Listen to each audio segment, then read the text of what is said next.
2014లో నాకు బాగా గుర్తుంది. చంద్రబాబు నాయుడు గారు విపరీతమైన మోసపూరిత హామీలు ఇస్తా ఉన్నారు. ఆయన ఇస్తా ఉన్నాడు, మనం కూడా ఇవ్వకపోతే ఎలా, మన సంగతిని మనం చూసుకుందాం, ఫస్ట్ అయితే హామీలు ఇచ్చేద్దాం అని కూడా నా శ్రేయోభిలాషులే, నా మంచి కోసమే కూడా సలహాలు కూడా ఇచ్చారు. కానీ ఆ రోజు నేను చేయలే. ఆ రోజు కూడా నేను చేయగలిగినటివి మాత్రమే చెప్పా. చంద్రబాబు నాయుడుతో నేను పోటీ పడలేకపోయా. ఈరోజు నేను గర్వపడతా ఉన్నా. నాకు అధికారం 2014లో రాలేకపోయినప్పటికీ కూడా చరిత్రలో చరిత్రహీనుడిగా మిగిలిపోకుండా చేయగలిగినటివి మాత్రమే చెప్పి అవి మాత్రమే చెప్పి చేసి చూపించి మళ్ళీ ప్రజల దగ్గరికి ఈరోజు చరిత్రలో ఒక హీరోగా ఈరోజు ప్రజల దగ్గరికి వెళ్తున్నాం. తేడా ఆ ప్రభుత్వానికి ఈ ప్రభుత్వానికి మధ్య తేడా గమనించండి. రాజకీయాలలో ఒక నాయకుడు ప్రజలకు ఏదైనా మాట ఇస్తే ఆ మాట ప్రజలు నమ్ముతారు. నమ్మి ఆ ప్రజలు ఆ రాజకీయ నాయకుడు అవన్నీ చేస్తాడు అన్న ఆశతో ఓటేస్తారు. ఆ ఓటు వేసినప్పుడు ఆ ప్రజలు ఆ నమ్మకం మన మీద పెట్టినప్పుడు మనం చేయాల్సింది ఏమిటి? వారి నమ్మకంతో ఆడుకోవడమా, వారి మనోభావాలతో ఆడుకోవడమా, వారి జీవితాలతో ఆడుకోవడమా? మనం చేయాల్సింది వాళ్ళ ఇంట్లో వాళ్ళ బిడ్డగా చెప్పిన ప్రతి మాట అమలు చేస్తూ వాళ్ళను చెయ్యి పట్టుకుని నడిపించగలగడమే లీడర్షిప్ అంటే. ఈరోజు పేదవాళ్ళ పరిస్థితి ఏమిటి, ఎలా ఉన్నారు, ఎలా బ్రతుకుతా ఉన్నారు, ఎలా బ్రతికారు అని నా 3648 కిలోమీటర్లు సాగిన నా పాదయాత్రలో నా కళ్ళారా నేను చూసినప్పుడు వాళ్ళ దగ్గరికి నేను పోయినప్పుడు చూసినప్పుడు పేదవాళ్ళ పరిస్థితి ఏమిటి అని చెప్పి గమనిస్తే పిల్లలను చదివించలేని పరిస్థితి, చదివించాలని ఆరాటం ఉన్న తల్లులకు. ఎందుకంటే మొట్టమొదటగా కడుపు నిండితే తప్పనిచ్చి ఆ తర్వాతనే చదువులు గుర్తుకొస్తాయి. అలాంటి పరిస్థితుల నుంచి ఫీజులు కట్టలేక పిల్లలు చదువులు మానేసిన పరిస్థితి, పిల్లలు తమ తండ్రులు ఆ ఫీజులు కట్టలేని పరిస్థితిని చూసి పిల్లలు ఆత్మహత్యలు చేసుకున్న పరిస్థితి, ఇంజనీరింగ్ చదువుతా ఉన్న పిల్లలు. ఇవన్నీ నా కళ్ళారా చూసా. అవ్వాతాతలకు అన్ని అర్హతలు ఉన్న పెన్షన్ రాని పరిస్థితి, ఇల్లు ఇవ్వని పరిస్థితి, రేషన్ కావాలన్నా, మరుగుదొడ్లు కావాలన్నా సబ్సిడీ మీద ఇచ్చే లోన్లు ఇచ్చి అరకొర ఆ ఊర్లో ఇద్దరికో ముగ్గురికో ఇస్తా ఉన్న వాటికి కూడా ప్రతిదానికి లంచం లంచం లంచం, వివక్ష వివక్ష వివక్ష. ఈ మ్యాన్ మేడ్ ప్రాబ్లమ్స్ను,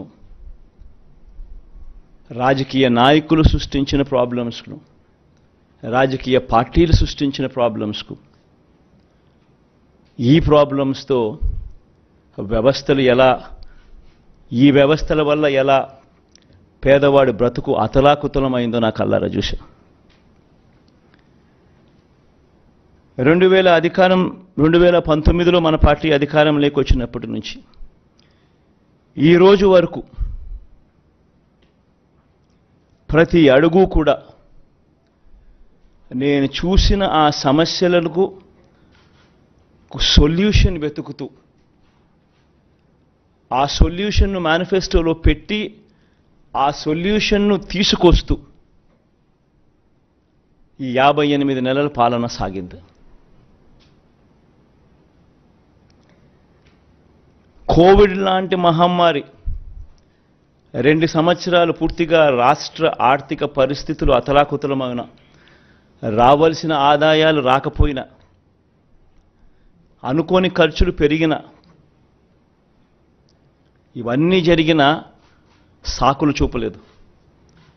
మేనిఫెస్టో ఇంప్లిమెంట్ చేయకుండా ఉండడానికి కారణాలు వెతుక్కోలేదు, సాకులు చూపలేదు.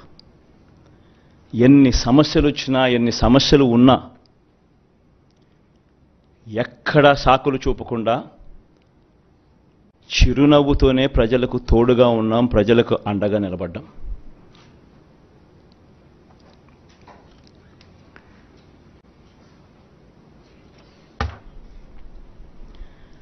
మేనిఫెస్టో అన్నది ఇంప్లిమెంట్ చేస్తూ ప్రతి సంవత్సరం ఆ ఇంప్లిమెంట్ చేసిన మేనిఫెస్టోను ప్రతి సంవత్సరం ప్రజల దగ్గరికి పంపించడం జరిగింది. అడుగులు వేగంగా వేస్తూ జూన్లో మనం ప్రమాణ స్వీకారం చేశాం. ఆగస్టు కల్లా వాలంటీర్ వ్యవస్థను తీసుకొచ్చాం. అక్టోబర్ 2వ తారీఖు కల్లా గాంధీ జయంతి నాటికల్లా సచివాలయ వ్యవస్థను తీసుకొచ్చేసాం.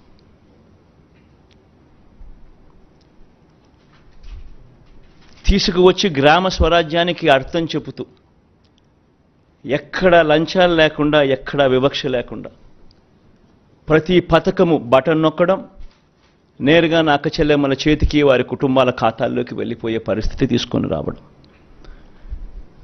ఎవరైనా మిస్ అయిపోయినా కూడా వాళ్ళని జల్లెడ బట్టి ఎతికి మళ్ళీ వాళ్ళను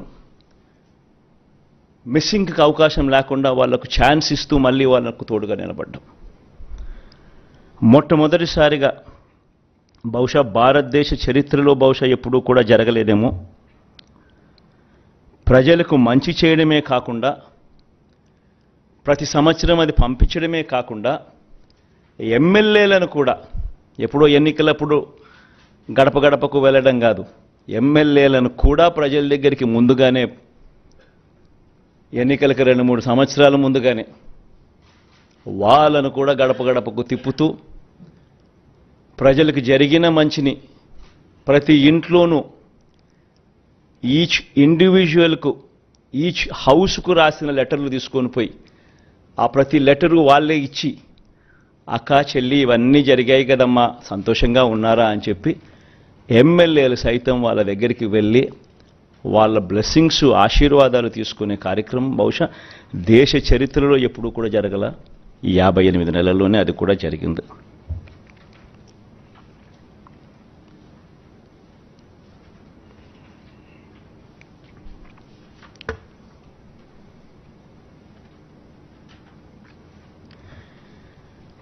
ఎందుకు నేను ఈ మాటలన్నీ కూడా ఎందుకు చెప్తా ఉన్నానంటే, మేనిఫెస్టో అన్నది ఎందుకింత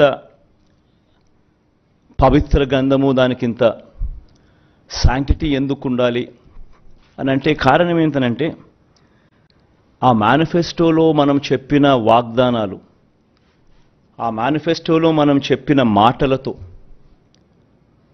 ఆ తర్వాత అధికారంలోకి వచ్చిన ఆ పార్టీ, అధికారంలోకి వచ్చిన వాళ్ళు అవి చెయ్యకపోతే పేదల బ్రతుకులు ఏ రకంగా చిన్నాభిన్నమవుతాయి అన్నదానికి ఉదాహరణ. మన ప్రభుత్వం, ఈ 58 నెలల మన ప్రభుత్వం కన్నా ముందు ఒక్కసారి ఏం జరిగింది, అప్పట్లో చంద్రబాబు నాయుడు గారు, ఆయన కూటమి, అప్పట్లో వాళ్ళ మేనిఫెస్టోలో వాళ్ళు ఏం చెప్పారు, వాళ్ళు చేయని కారణంగా ప్రజల బ్రతుకులు ఏ రకంగా చిన్నాభిన్నమయ్యాయి అన్నది ఒక్కసారి గమనించాల్సిన అవసరం కూడా ఉంది. ఈ డాక్యుమెంట్ బహుశా మీ అందరికీ కూడా చూసే ఉంటారు. ఎందుకనంటే ఈ డాక్యుమెంటు ముఖ్యమైన అంశాలు అని అంటూ 2014లో ఇదే ముగ్గురు, ఇప్పుడున్న ముగ్గురే కూటమిగా ఏర్పడి ముగ్గురు ఫోటోలు పెట్టి కింద చంద్రబాబు నాయుడు గారి సంతకం కూడా కనిపిస్తుంది. ముఖ్యమైన అంశాలు అని అంటూ ఈ పాంఫ్లెట్ 2014 ఎన్నికలకు ముందు ప్రతి ఇంటికి పంపించారు. ఈ పాంఫ్లెట్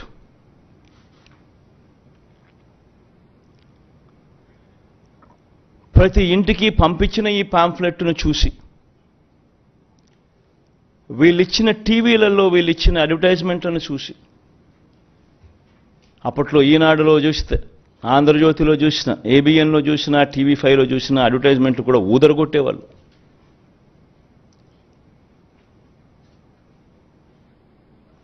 ఒక చెయ్యి ఒక తల్లి చేతిలో, ఒక తల్లి మెడలో మంగళసూత్రం ఒక చెయ్యి లాగేస్తూ ఉంటుంది, వెంటనే ఇంకొక చెయ్యి వచ్చి అడ్డుకుంటుంది. బాబు వస్తున్నాడు, బ్యాంకుల్లో పెట్టిన బంగారం ఇంటికి వస్తుంది అని అడ్వర్టైజ్మెంట్. ముఖ్యమైన హామీలు అని అంటూ ఏకంగా చంద్రబాబు నాయుడు గారు సంతకం పెట్టి, ఇదే ముగ్గురు ఫోటోలు ముద్రించి, ఇదే కూటమిగా 2014లో ముఖ్యమైన హామీలు అని అంటూ వీళ్ళు చెప్పిన మాటలు, వీళ్ళు చెప్పిన హామీలు ఏ మాదిరిగా ప్రజలు నమ్మి వీళ్ళకు ఓటు వేసినందుకు వాళ్ళ బ్రతుకులు ఏ రకంగా అతలాకుతలమైనాయి అన్నది కూడా ప్రతి ఒక్కరూ నాగరిక ప్రపంచంలో గమనించాల్సిన అంశం. ఎందుకనంటే ఒక రాజకీయ నాయకుడు, ఒక రాజకీయ పార్టీని నమ్మి ప్రజలు ఓట్లేస్తారు. వాళ్ళు చెప్పే ఈ మేనిఫెస్టోను చూసి ప్రజలు ఓట్లేస్తారు. వేసిన తర్వాత అది ఇంప్లిమెంట్ కాకపోతే వాళ్ళ బ్రతుకులు ఏమవుతాయని కనీసపు ఆలోచనలు కూడా లేకుండా రాజకీయాలు చేయడం మొదలు పెడితే బ్రతుకులు ఎలా ఉంటాయి? ఇందులో చెప్పిన ముఖ్యమైన అంశాలు, రైతుల రుణమాఫీపై మొదటి సంతకం చేస్తానన్నారు. మరి 87,612 కోట్ల రూపాయలు రుణమాఫీ అయిందా? ప్రతి సిద్ధం సభలోనూ ఈ ప్రశ్నలు నేను వేస్తా వస్తున్నా. పొదుపు సంఘాల రుణాలు పూర్తిగా రద్దు చేస్తామన్నారు. 14,205 కోట్ల రూపాయలు డ్వాక్రా సంఘాలకు, పొదుపు సంఘాలకు రుణాలు మాఫీ చేస్తామన్న సొమ్ము ఒక్క రూపాయైనా మాఫీ చేశారా? ఇంకా ముందుకు పోతే వీళ్ళ ముఖ్యమైన హామీలంటూ ఇంకా ముందుకు పోతే, ఆడబిడ్డ పుట్టిన వెంటనే మహాలక్ష్మి పథకం కింద 25,000 రూపాయలు బ్యాంకులో డిపాజిట్ చేస్తామన్నారు. 25,000 కదా దేవుడు ఎరుగు, ఒక్క రూపాయి అయినా డిపాజిట్ చేశారా? ఇంకా ముందుకు పోతే ముఖ్యమైన హామీలు ఇవన్నీ. ఇప్పుడు సూపర్ 6, సూపర్ 7 అంటా ఉన్నట్టుగానే ఆ రోజుల్లో ముఖ్యమైన హామీలు అంటూ తాను చెప్పిన మాటలు ఇవన్నీ. ఇంకా ముందుకు పోతే ఇంటింటికి ఒక ఉద్యోగం ఇస్తాం, ఉద్యోగం ఇవ్వలేకపోతే ఇంటింటికి నెలకు 2,000 రూపాయలు నిరుద్యోగ భృతి.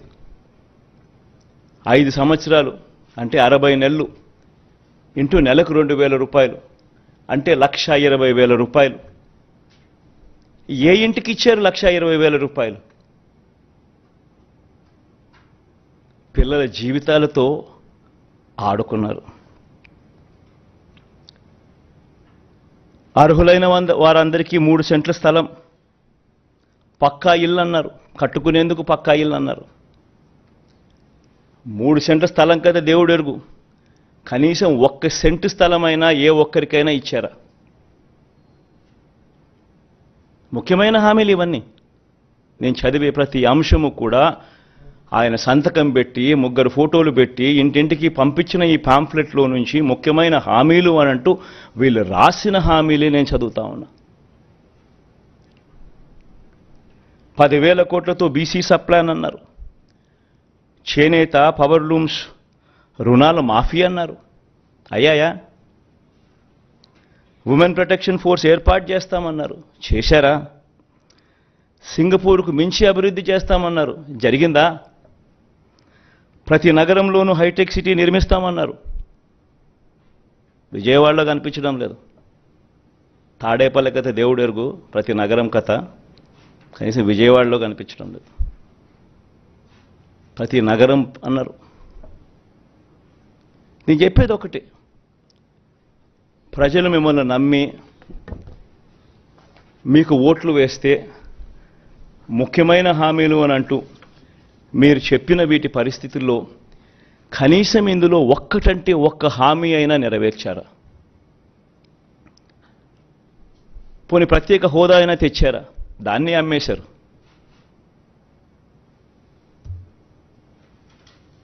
అదే నోట్తోనే ప్రత్యేక హోదా ఏమైనా సంజీవినా అని చెప్పి మళ్ళీ వెటకారం కూడా చేశారు. నేను చెప్పేది ఒకటి, ప్రతి మాట రాజకీయ నాయకుడు ఒక విశ్వసనీయత కోల్పోతే, రాజకీయాలలో విశ్వసనీయత అన్న పదానికి అర్థం లేకపోతే రాజకీయాలు ఎందుకు చేస్తూ ఉన్నాం? ఎవరి కోసం చేస్తూ ఉన్నాం? దేనికోసం చేస్తూ ఉన్నాం? చనిపోయిన తర్వాత ప్రతి పేదవాడి గుండెల్లో, ప్రతి ఇంట్లో మన ఫోటో ఉండాలి, ప్రతి గుండెలో మన ఫోటో ఉండాలి అనే తాపత్రయం లేనప్పుడు రాజకీయాలు ఎందుకు చేయాలి?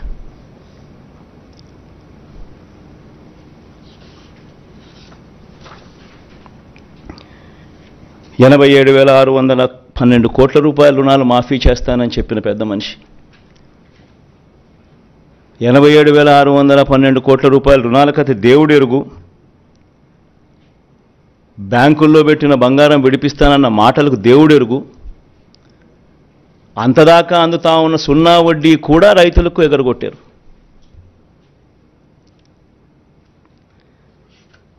పొదుపు సంఘాల రుణాలు ₹14,205 కోట్ల మాఫీ చేస్తామన్న మాటలు, రుణాల మాఫీ కథ దేవుడు ఎరుగు. అక్టోబర్ 2016 నుంచి అప్పటిదాకా అందుతా ఉన్న సున్నా వడ్డీని సైతం రద్దు చేశారు, అది ఎగరగొట్టారు. పొదుపు సంఘాల పరిస్థితి ఏమిటి అని అంటే ఓవర్ డ్యూసు ఎన్పిఏలు 18% పైచిలుకు వెళ్ళిపోయింది. ఏ గ్రేడు బి గ్రేడ్ సంఘాలన్నీ సి గ్రేడు డి గ్రేడ్ సంఘాలుగా మారిపోయాయి. అక్కచెల్లెమ్మలు రోడ్డు మీదకి వచ్చారు, రోడ్డున పడ్డారు. నిరుద్యోగులకు ₹2,000 నిరుద్యోగ భృతి అన్నారు, ఉద్యోగం ఇవ్వలేకపోతే. ఎవరికిచ్చారు? కొన్ని గవర్నమెంట్ ఉద్యోగాలు ఎన్ని ఇచ్చారు అని చూస్తే మొత్తం 2014 నుంచి 19 పీరియడ్లో ఇచ్చింది కేవలం 32,000 ఉద్యోగాలు. అదే ఈ 58 నెలల కాలంలో మనం ఇచ్చిన ఉద్యోగాలు ఏకంగా 2,31,000 ఉద్యోగాలు. ప్రతి సచివాలయంలో కనిపిస్తారు పిల్లలు, ప్రతి గవర్నమెంట్ హాస్పిటల్లో కనిపిస్తారు డాక్టర్లు, నర్సులు, స్టాఫ్, పారామెడిక్స్.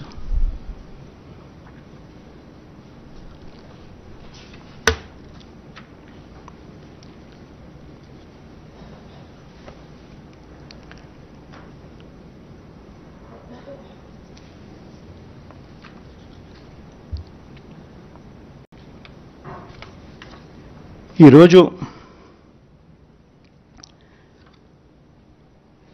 2019లో మన ప్రభుత్వం అధికారంలోకి వచ్చిన తర్వాత ఈ మాదిరిగా మేనిఫెస్టో అని చెప్పి దీన్ని చూపించి మనం అధికారంలోకి వచ్చిన తర్వాత ఇందులో చెప్పిన హామీలు ఏకంగా 99% అమలు చేసి ఎప్పుడు జరగని విధంగా ఈరోజు రిఫార్మ్స్ కూడా కనిపిస్తూ ఉన్నాయి, సంస్కరణలు కూడా కనిపిస్తూ ఉన్నాయి. ఈరోజు మొట్టమొదటిసారిగా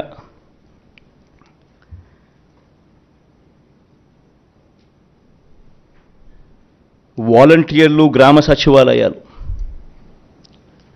ఈరోజు గ్రామ స్వరాజ్యానికి నిజంగా అర్థం చెబుతూ ఈ 58 నెలలకు ముందు ఎవరైనా కూడా మీతో కానీ ఇంకొకరితో కానీ ఎవరైనా గవర్నమెంట్ ఇచ్చే డబ్బులు లంచాలు లేకుండా అందుతాయి అని అంటే ఎవరైనా నమ్మేవాళ్ళ? వివక్ష లేకుండా అందుతుందంటే నమ్మేవాళ్ళ? నేరుగా ఎవరు చుట్టూ తిరగాల్సిన పని లేకుండా మీ ఇంటికే వస్తాయంటే నమ్మేవాళ్ళ? మొట్టమొదటిసారిగా ట్రాన్స్ఫర్మేషన్.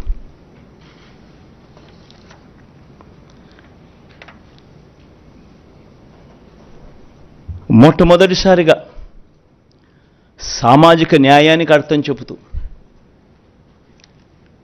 నా నా నా నా అని పిలుచుకుంటూ నా ఎస్సీలు, నా ఎస్టీలు, నా బీసీలు, నా మైనారిటీలను పిలుచుకుంటూ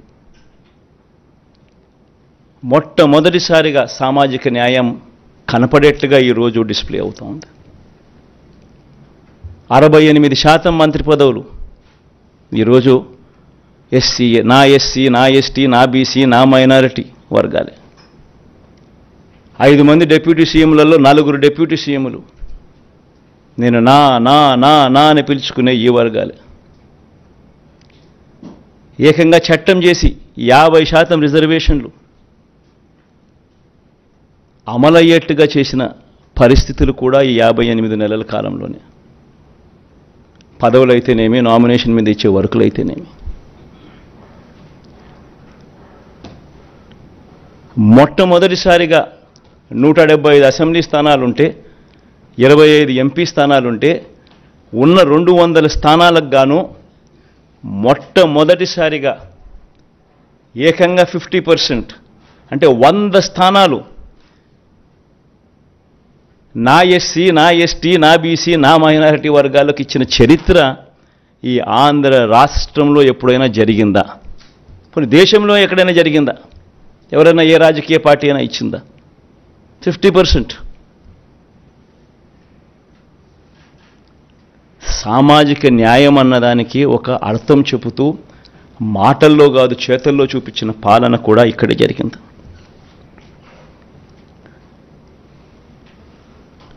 మన పల్లెటూరు పిల్లలు, మన పేద పిల్లలు ఐక్యరాజ్య సమితికి కూడా వెళ్ళి రెట్టించిన ఆత్మవిశ్వాసంతో ఇంగ్లీష్లో అనర్గళంగా మాట్లాడగలిగే పరిస్థితి ఈరోజు మనం అందరం చూస్తూ ఉన్నాం.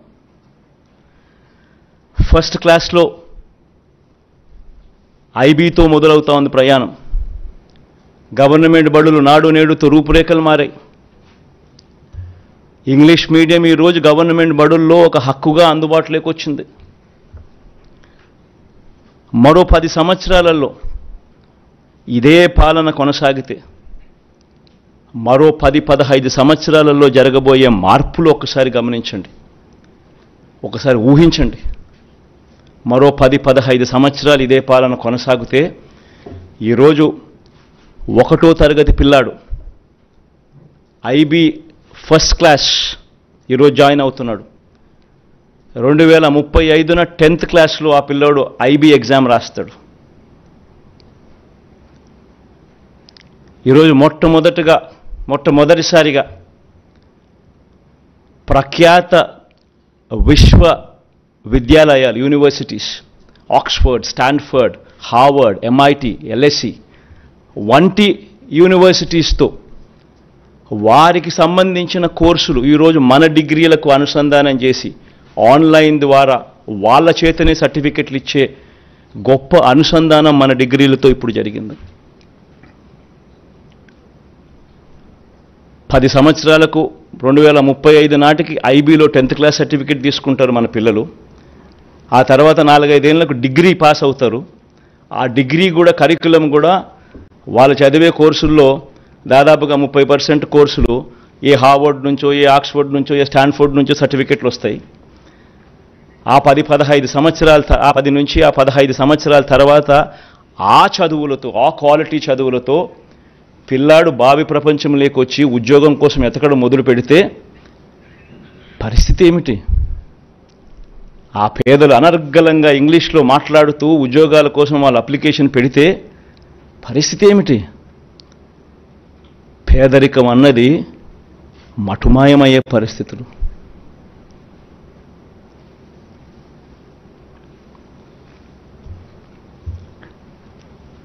విద్యారంగంలో మొదలెడితే కని విని ఎరుగని మార్పులు వైద్య రంగంలో, వ్యవసాయ రంగంలో,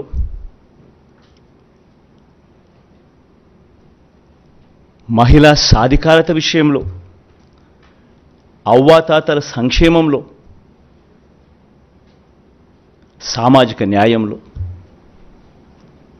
కని విని ఎరుగని మార్పులు ఈరోజు కనిపిస్తూ ఉన్నాయి.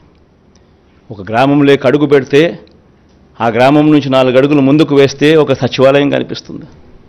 600 రకాల సేవలు, ప్రతి 60-70 ఇళ్లకు ఒక వాలంటీర్ ఇంటికి డోర్ డెలివరీ చేస్తూ ఉన్న సేవలు, కరప్షన్ లేదు, వివక్ష లేదు.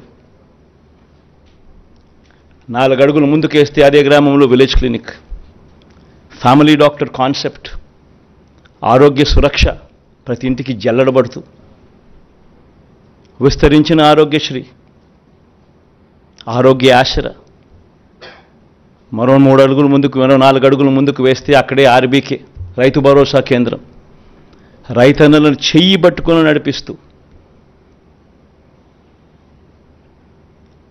అక్కడే నాణ్యమైన విత్తనాలు, పంటల కొనుగోలు, నాణ్యమైన విత్తనాల supply, pesticide supply, fertiliser supply దగ్గర నుంచి మొదలు పెడితే పంటల కొనుగోలులో కూడా దళారీలు లేకుండా వ్యవస్థ అక్కడే. ఇంకొక 4 అడుగులు ముందుకు వేస్తే అక్కడే ఇంగ్లీష్ మీడియం బడులు, నాడు నేడుతో మార్పు చెందిన బడులు. ఇవన్నీ కూడా మరో 10-15 సంవత్సరాలు ఇలానే కొనసాగితే, మరో 15 సంవత్సరాలు ఇలాగే జరిగితే ఏ రకంగా ట్రాన్స్ఫర్మేషన్ జరుగుతుంది అన్నది ఆలోచించేయమని అడుగుతా ఉన్నా.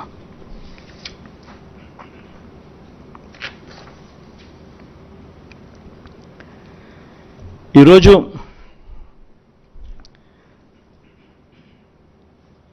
నేను ఇంతకుముందు చూపించా, ఇదే మేనిఫెస్టో చూపించా. 2019లో మనం చూపించిన మేనిఫెస్టో చూపించా. ఏ రకంగా ప్రతిదీ అమలు చేసి ఏ రకంగా చేశాము అన్నది చూపించా. ఏ రకంగా గతంలో ఎప్పుడూ కూడా జరగని విధంగా, ఏ రకంగా ఈ స్కీమ్స్ ఏమైతే ఉన్నాయో ఎప్పుడు వినని విధంగా తీసుకొచ్చిన పాలన చూపించాం. అదేవిధంగా దానికన్నా ముందు 2014లో ఏ రకంగా చంద్రబాబు నాయుడు గారు చేశారు, 2014లో ఆయన ఇచ్చిన దొంగ హామీల మేనిఫెస్టోను కూడా చూపించాం. ముఖ్యమైన హామీలు అంటూ ఆయన చేసినవి చూపించాం, చెయ్యనిటివి చూపించాం. ఇప్పుడు మళ్ళీ సూపర్ 6 అంటున్నాడు, మళ్ళీ సూపర్ 7 అంటున్నాడు చంద్రబాబు నాయుడు గారు.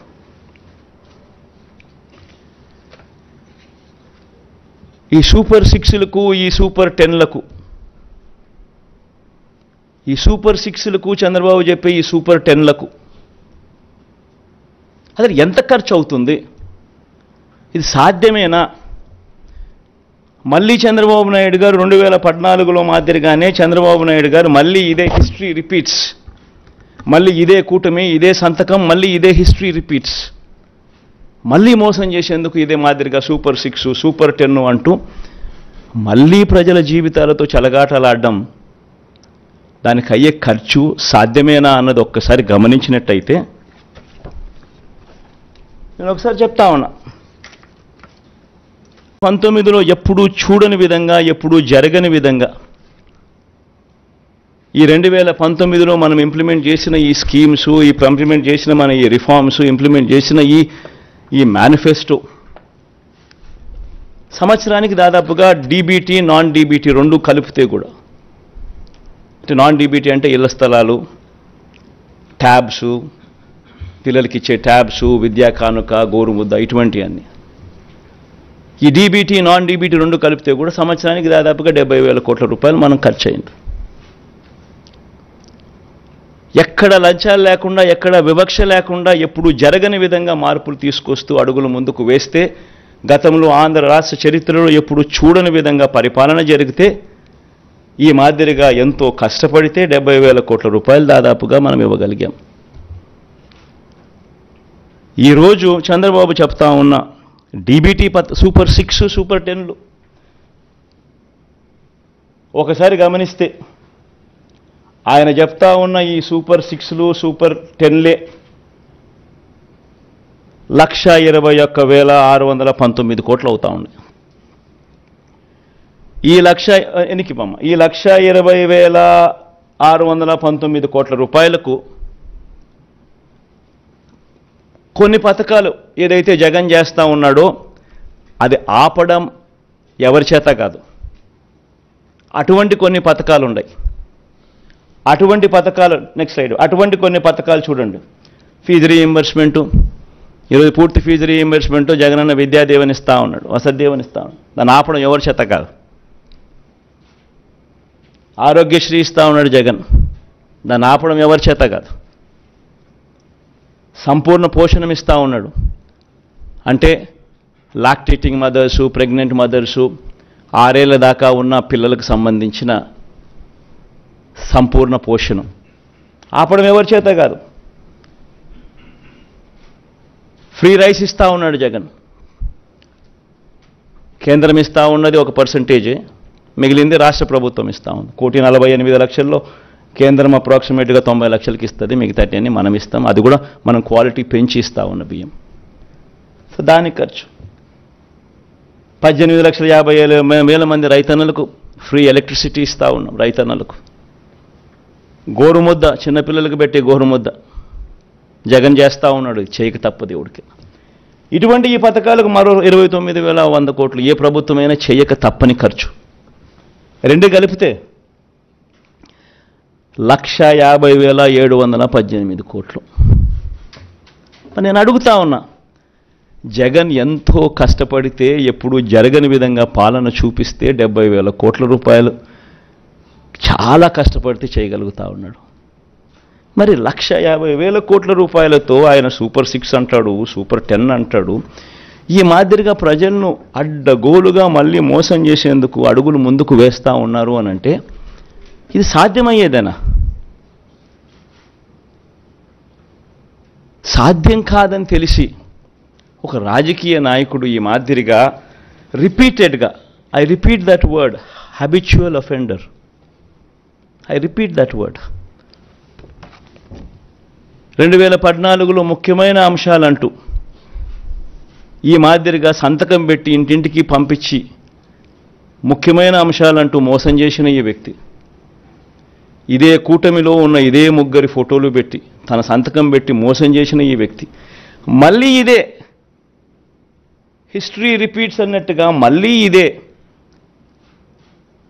2024లో మళ్ళీ ఇదే మాదిరిగా సాధ్యం కాని హామీలతో అబద్ధాలకు రెక్కలు కడుతూ ఈ మాదిరిగా సాధ్యం కాని హామీలతో 1,50,000 కోట్లకు సంబంధించి ఈ మాదిరిగా ఆయన చేయడం, మోసం చేసేదానికి అడుగులు వేయడం దొంగతనం కన్నా దొంగల కన్నా అన్యాయం కాదా అని అడుగుతా ఉన్నా. 420 కాదా, చీటింగ్ కాదా అని అడుగుతా ఉన్నా. ఆలోచన చేయండి. ఇవన్నీ కూడా నేను మీకు విడిచిపెడతా వస్తా ఉన్నా, మీ మనసులకే విడిచిపెడతా ఉన్నా. ఒక రాజకీయ నాయకుడు అంటే ఎలా ఉండాలి? ఒక మాట చెప్తే ఆ మాట మీద తాను నిలబడతాడు అన్న నమ్మకం ఉండాలి. ఒక రాజకీయ నాయకుడు, ఏ కార్యకర్త అయినా పలాని రాజకీయ నాయకుడిని చూసినప్పుడు అదుగో ఆ రాజకీయ నాయకుడు మా నాయకుడు, అదుగో అతడే మా లీడర్, కాలర్ ఎగిరేసుకొని చెప్పాలి. కానీ ఈ మాదిరిగా చేస్తే కాలర్ ఎగిరేసుకొని చెప్పడం కదా దేవుడు ఎరుగు.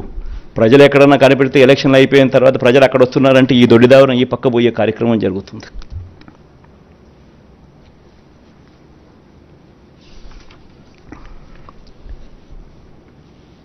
అదే మాదిరిగా ఈయనేమంటాడు,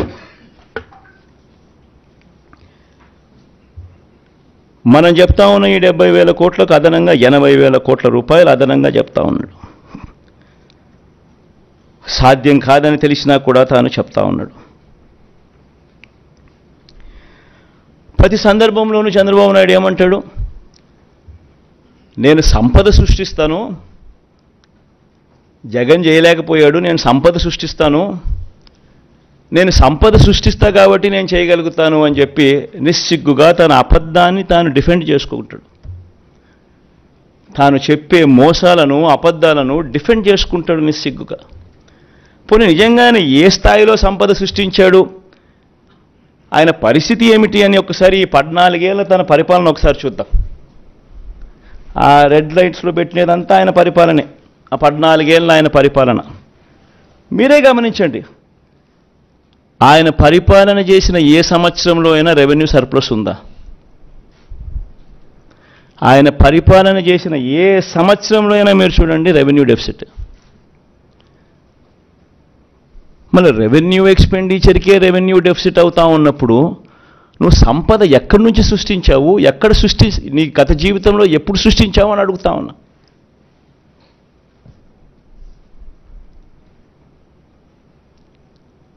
ఇట్స్ రియాలిటీ. అదే చంద్రబాబు నాయుడు ముందు పరిపాలన కానీ చంద్రబాబు నాయుడు లేని పరిపాలన కానీ ఒక్కసారి చూస్తే అంత రెవెన్యూ సర్ప్లసే కనిపిస్తుంది. ఇన్ని సంవత్సరాలు రెవెన్యూ డెఫిసిట్ ఎక్కడ ఎవరి రెజ్యూమ్లో ఉండదు. ఏదో 1 సంవత్సరం ఉండొచ్చేమో, 2 సంవత్సరాలు ఉండొచ్చేమో రెవెన్యూ డెఫిసిట్, కానీ ఈ మాదిరిగా ఇన్ని సంవత్సరాలు ప్రతి సంవత్సరం రెవెన్యూ డెఫిసిట్ అనేది ఒక్క చంద్రబాబు నాయుడు హయాంలో మాత్రమే జరుగుతుంది.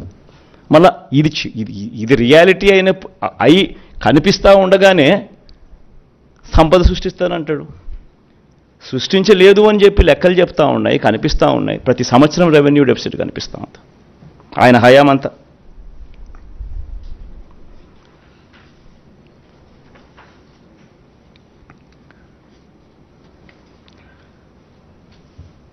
నేను అడుగుతా ఉన్నా ఇదే బాబును, ఇక సంపద సృష్టించింది ఎక్కడా అని. కారణం, సంపద సృష్టించే శక్తి లేదు, సమర్థమైన ఆర్థిక నియంత్రణ కూడా లేదు, తన 14 ఏళ్ల పాలన కూడా దోచుకున్నది పంచుకోవడమే జరిగిన పరిస్థితులు. జగన్ ఎందుకు చేయగలిగాడు, చంద్రబాబు ఎందుకు చేయలేకపోయాడు?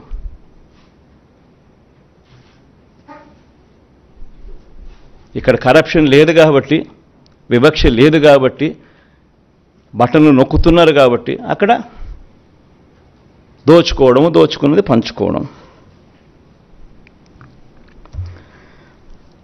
పోనీ అప్పుల పరిస్థితి ఒకసారి గమనిద్దామా?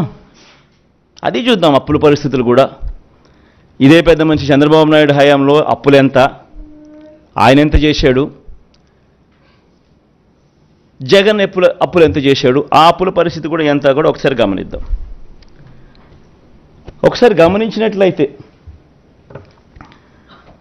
అప్పుల పరిస్థితిని ఒకసారి గమనించినట్లయితే, కంపౌండెడ్ యాన్యువల్ గ్రోత్ రేట్ 2014 నుంచి 2019 దాకా, అంటే public debt and public account అంటే గవర్నమెంట్ డెట్, చంద్రబాబు నాయుడు పరిపాలన మే దాకా జరిగింది.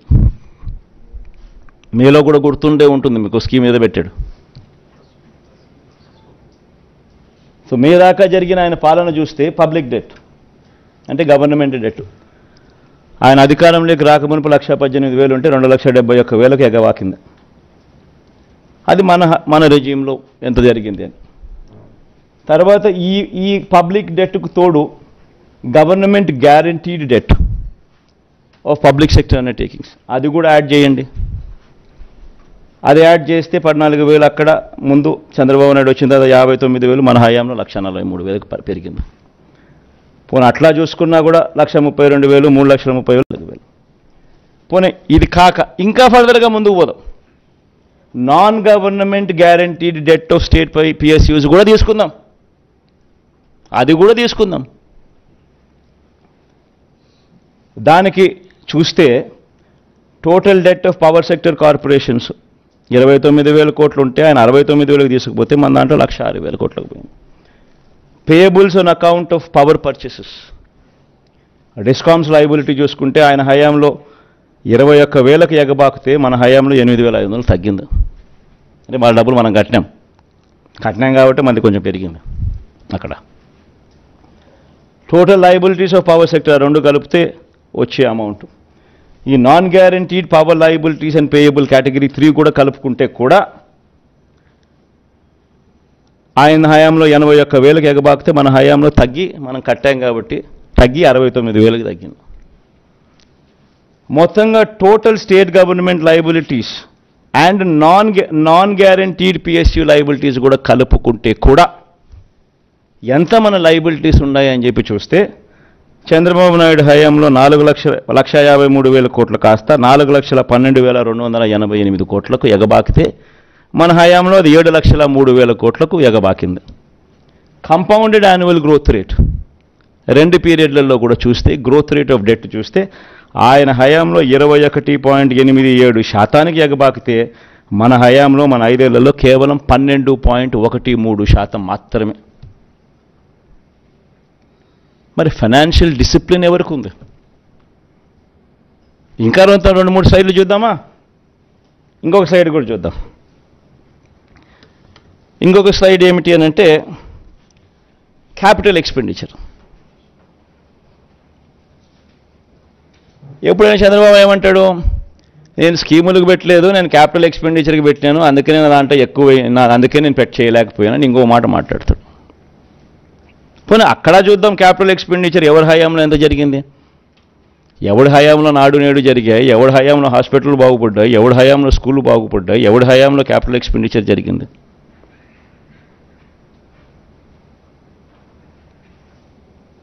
ఆయన హయాం చూస్తే క్యాపిటల్ ఎక్స్పెండిచర్ సంవత్సరానికి యావరేజ్ కింద 15,227 కోట్లు అయితే మన హయాంలో క్యాపిటల్ ఎక్స్పెండిచర్ 17,757 కోట్లు. కొత్తగా 4 సీపోర్ట్లు కడతా ఉన్నాం, కొత్తగా 10 ఫిషింగ్ హార్బర్లు కడతా ఉన్నాం, కొత్తగా 6 ఫిష్ ల్యాండింగ్ సెంటర్లు కడతా ఉన్నాం, కొత్తగా 17 మెడికల్ కాలేజీలు కడతా ఉన్నాం, నాడు నేడుతో స్కూళ్ళు రూపురేఖలు మారుస్తూ ఉన్నాం, హాస్పిటల్ రూపురేఖలు మారుస్తూ ఉన్నాం. ఇవన్నీ ఇప్పుడు జరుగుతూ ఉన్నాయి, కళ్ళెదుటే కనిపిస్తూ ఉన్నాయి. ఇన్ఫ్యాక్ట్ ఇవన్నీ కూడా మన కోవిడ్ 2 సంవత్సరాలు ఉన్నప్పటికీ మోస్ట్ ఇంపార్టెంట్ పాయింట్ అది గుర్తుపెట్టుకోవాల్సింది అందరూ కూడా. 2 సంవత్సరాలు కోవిడ్ వెంటాడిన పరిస్థితుల్లో కూడా రాష్ట్ర ఆదాయాలు తగ్గిన పరిస్థితుల్లో కూడా జగన్ పర్ఫార్మెన్స్ ఇది, చంద్రబాబు పర్ఫార్మెన్స్ అది. పోనీ ఇంకొక సైడ్ కూడా ముందుకు పోదామా? ఇంకొకది మన share of GSDP in GDP of the country. Next slide ఇవ్వమ్మా. ఇది జీడిపిలో మన రాష్ట్ర షేర్ ఎంత, మన రాష్ట్ర మన వాటా అంటే పురోగతి అనేది ఏమిటి, దేశ ఖజానాకు మనం ఎంత ఇవ్వగలుగుతున్నాం అది చూస్తే చంద్రబాబు నాయుడు హయాంలో 4.47% కాంట్రిబ్యూషన్ ఉంటే మన హయాంలో 4.83% కాంట్రిబ్యూషన్. అంటే గ్రోత్ పెరిగి ఇంత డిఫికల్ట్ పీరియడ్లో కోవిడ్ ఉన్న సమయంలో కూడా గ్రోత్ పెరిగి, రాష్ట్ర గ్రోత్ పెరిగి దేశానికి మనం కాంట్రిబ్యూట్ చేస్తాన్న దాంట్లో 4.83% వర్సెస్ 4.47% చంద్రబాబు నాయుడు రెజ్యూమ్. అంటే ఎవరి హయాంలో గ్రోత్ ఉంది, ఎవరి హయాంలో అభివృద్ధి ఉంది, ఎవరి హయాంలో క్యాపిటల్ క్రియేషన్ జరిగింది, ఎవరి హయాంలో సంక్షేమము అభివృద్ధి రెండు కూడా బ్రహ్మాండంగా ఉరుకులు పరుగులు వేస్తూ పరిగెత్తింది. ఇంకొకటి చూద్దామా? ఇంకోటి అంటాడు జగన్ ట్యాక్స్లు ఎక్కువ వేస్తూ ఉన్నాడు, ఇక్కడేమో జగన్ ఏమో ఒక పక్క ఇస్తాడు, మరో పక్క ట్యాక్సులతో బాధేస్తాడు అని చెప్పి ఇంకొకటి మాట కూడా మన మీద మాట్లాడతారు. అది చూద్దామా? పోనీ tax burden as a percentage of GSDP. Chandrababu Naidu హయాంలో tax burden as a percentage of GSDP చూస్తే 6.57% అయితే జగన్ హయాంలో అది 6.35%. మరి ఎవరి హయాంలో ఎవరు ట్యాక్సులతో బాధారయ్యా? ఇవన్నీ కూడా సోర్సెస్, ఇవన్నీ కూడా కనిపించే సోర్సులు. ఆర్బీఐలు, కాగులు, స్టేట్ బడ్జెట్ డాక్యుమెంట్స్, అన్ని చోట్ల ఇవన్నీ కనిపించే డాక్యుమెంట్స్ ఇవన్నీ.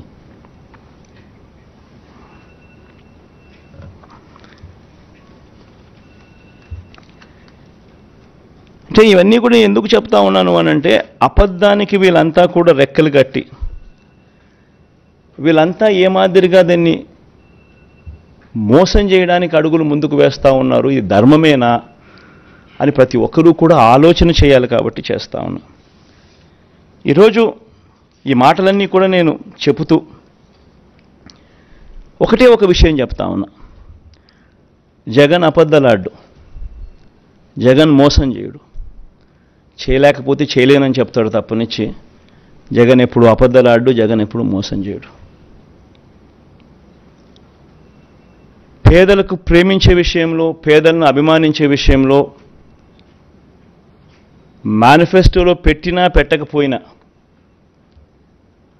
జగన్ వేసినన్ని అడుగులు బహుశా రాష్ట్ర చరిత్రలో ఎవరు వేయలేదు. మేనిఫెస్టోలో పెట్టనేటివి కూడా చాలా చేశారు, చాలా జరిగాయి ఈ 58 నెలల కాలంలో. ఇప్పుడు కాపు నేస్తం ఉంది, మేనిఫెస్టోలో లేదు. పిల్లలకు ట్యాబ్స్ ఉన్నాయి, మేనిఫెస్టోలో లేదు. ఈబీసీ నేస్తం ఉంది, మేనిఫెస్టోలో లేదు. ఇటువంటివి అనేకం. ఆరోగ్యశ్రీ 25 లక్షలకు పెంచడం మేనిఫెస్టోలో లేదు. పిల్లలకు విద్యా కానుక మేనిఫెస్టోలో లేదు. పిల్లలకు గోరుముద్ద మేనిఫెస్టోలో లేదు. ఇటువంటి అనేకం 31 లక్షల ఇళ్ల పట్టాలు మేనిఫెస్టోలు లేవు.